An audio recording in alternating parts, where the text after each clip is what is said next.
مفتی طارق محمود صاحب ہیں۔ حضرت اس وقت مہنڈر مدرسے میں پڑھا رہے ہیں۔ اس کے علاوہ اڑی کے اندر جامع مسجد کی تعمیر بھی حضرت کی زیر قیادت جاری ہے، تو میں گزارش کروں گا کہ چند باتیں آپ حضرات کے سامنے پیش ہوں۔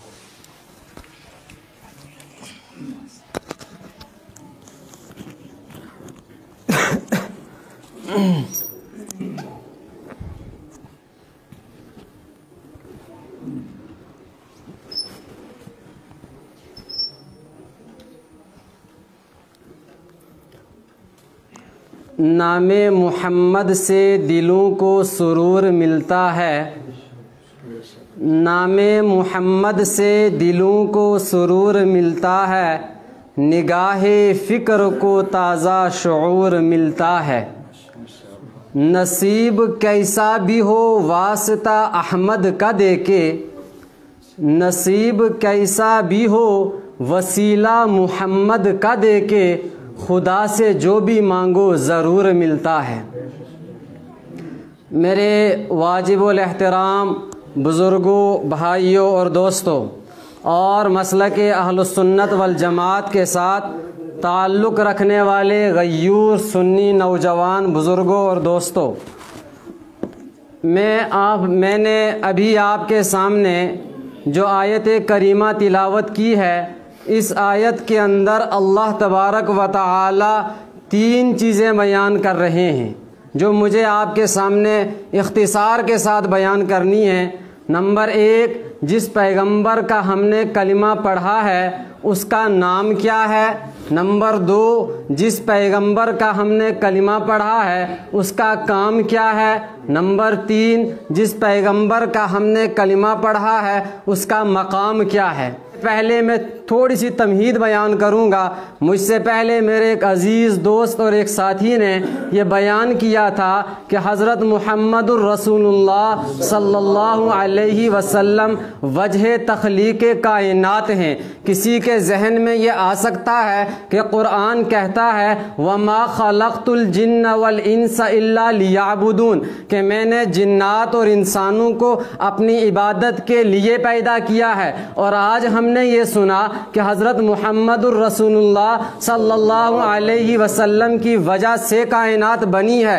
اب سوال پیدا ہو سکتا ہے قرآن صحیح کہتا ہے یا جو آج ہم نے سنا یہ صحیح کہتے ہیں؟ تو میں یہ کہتا ہوں کہ دونوں صحیح ہیں۔ ایک ہوتی ہے وجہ، ایک ہوتا ہے مقصد۔ وجہ اور ہوتی ہے، مقصد اور ہوتا ہے۔ قرآن نے یہ بیان کیا پیدائش کا مقصد عبادت ہے اور پیدائش کی وجہ حضرت محمد الرسول اللہ صلی اللہ علیہ وسلم کون ہے؟ یہ محمد کون ہے؟ قرآن نے کہا ما کان محمد ابا احد من رجالکم، کہ یہ محمد وہ ہیں جو تمہارے پاس آپ بھیجے جا رہے ہیں اور یہ اللہ کے رسول ہیں۔ دوسری جگہ کہا وما محمد الا رسول، کہ جس پیغمبر کا تم کلمہ پڑھ رہے ہو، جس پیغمبر کو نبی بنا کر تمہاری جانب میں بھیج رہا ہوں، اس پیغمبر کا نام کیا ہے؟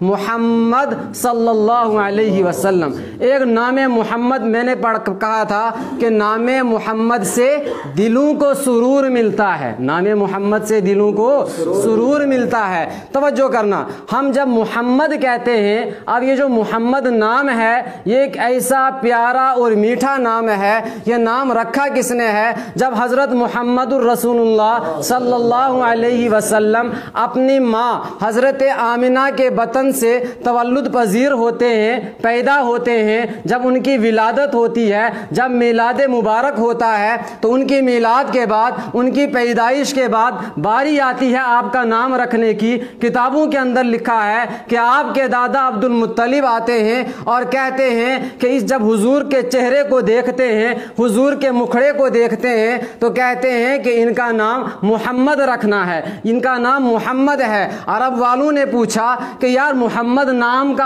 آج تک عرب میں کوئی رہا نہیں، تو یہ محمد نام کیوں رکھا؟ تو عبد المطلب نے جواب میں کہا کہ اگر تمہیں یہ لگتا ہے کہ میں نے نام وہ رکھا جو نام اس سے پہلے عرب میں کسی نے نہیں رکھا، تو یہ بھی دیکھو کہ جو بچہ آج آمنہ کے پیٹ سے پیدا ہوا ہے اس سے پہلے کسی ماں نے ایسا بچہ جنا نہیں ہے۔ تو ہمارے پیغمبر کا نام کیا ہے؟ حضرت محمد صلی اللہ علیہ وسلم۔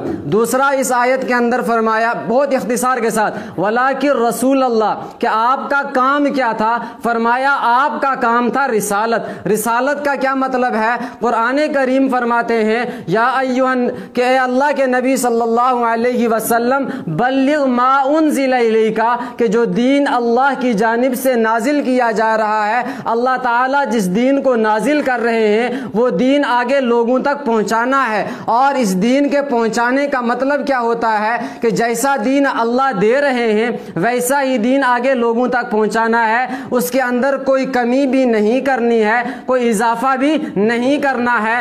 بعد میں آگے چل کر کے یہ دین اللہ کے نبی صلی اللہ علیہ وسلم نے صحابہ کرام کو دیا، چونکہ یہ حضور کا کام تھا۔ جب بھی کوئی کام کسی بندے کو دیا جائے، ایک پیغام آج نوٹ کر لینا کہ جب کوئی کام آپ میں سے کسی کے حوالے کیا جائے تو اس کام کو پوری ذمہ داری کے ساتھ مکمل کیا کریں۔ کوئی دیکھے یا نہ دیکھے یہ سوچا کرو اللہ دیکھ رہا ہے، اللہ دیکھ رہا ہے، اور کام کوئی دیکھنے والا نہ ہو، کام کو پورا کریں۔ حضور صلی اللہ علیہ وسلم کو جو کام دیا گیا اب وہ کام پورا ہوا یا نہیں ہوا؟ قرآن کریم کہتا ہے اور احادیث مبارکہ کے اندر ہیں کہ حضور صلی اللہ علیہ وسلم نے حجۃ الوداع کے موقع پہ صحابہ سے پوچھا کہ جس کام کے لیے مجھے اللہ نے بھیجا تھا وہ کام میں نے پورا کر دیا یا نہیں کیا؟ صحابہ کرام نے کہا کہ آپ نے وہ کام پورا کر دیا ہے۔ تو اللہ کے نبی صلی اللہ علیہ وسلم نے 3 بار انگلی آسمان کی جانب اٹھائی اور کہا اللہم اشہد،